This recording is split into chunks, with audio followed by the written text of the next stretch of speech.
Hi burners, welcome back to my channel. Welcome back to Claiborne Soap. This is a little bit of apothecary video today. I was very inspired by April at She Is of the Woods, and I'll put up a link to her video. I found it very fascinating because it was about chamomile today. I love growing chamomile. If you want to have an apothecary of your own, chamomile is a great place to start because one, she is so easy to germinate from seed.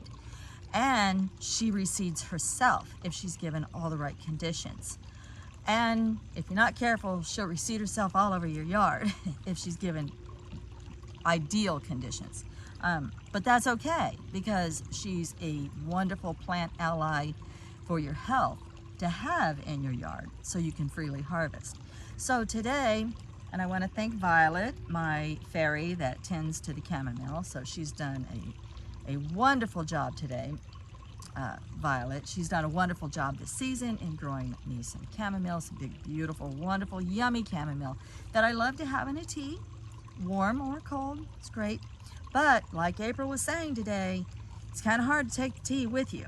So with a tincture, you can bottle it up and you can take it with you. So for those sudden onsets of anxiety and whatever your dosage of drops is.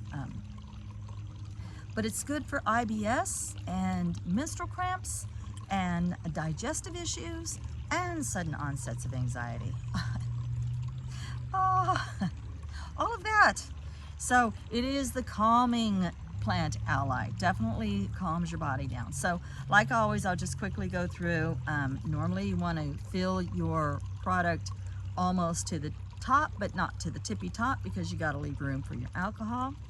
You want to use fresh if you have it so that you can get the water soluble properties out of it.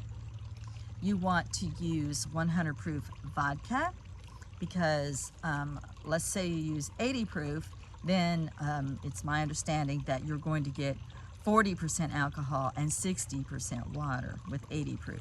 So if you have 100 proof vodka, you're going to get 50% water and 50% alcohol. And then when you're setting up your tincture in a cool, dark place for 6 weeks on top of your product, you're going to get 50% of the water soluble properties out of your chamomile and 50% of the alcohol soluble properties out of your chamomile. And that's what you want. You want that wonderful balance.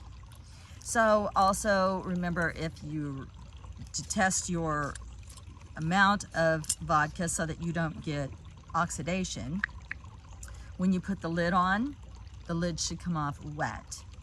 So that's how you know you have enough in your jar. And you just don't want to get that oxidation or that rancidity started. You don't want to get that oxygen anywhere in there to do its thing. So you need it to be completely full. It's better that it runs over a little bit when you're first bottling it up than to not have enough in there. And then seal it up. Some people like to shake theirs. I just forget about mine actually.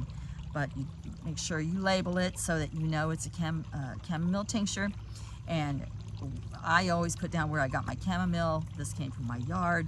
I wish I would have had more chamomile today. Next year I'll have even more chamomile at a time. So really I would want this whole jar to be full, but it's going to be okay. This is my first tincture of chamomile, and it's going to be fine. But to fill it up with even more chamomile would have been more ideal. And then just top it off with your alcohol and cap it up, label it with your born on date, what it is, where you got it, what's in there, make sure it's 100 proof vodka, hopefully, and leave it set, like I said, in a cool, dark place for 6 to 8 weeks. And then, like April says, it's drops, not shots. All right, guys, hope you enjoyed this video, and I hope you hop over to April's channel if you're at all interested in making your own medicines right out of your own yard. I strongly suggest you check out April's channel. She is so knowledgeable when it comes to these plant allies for your health. All right, much love and light. Blessed be.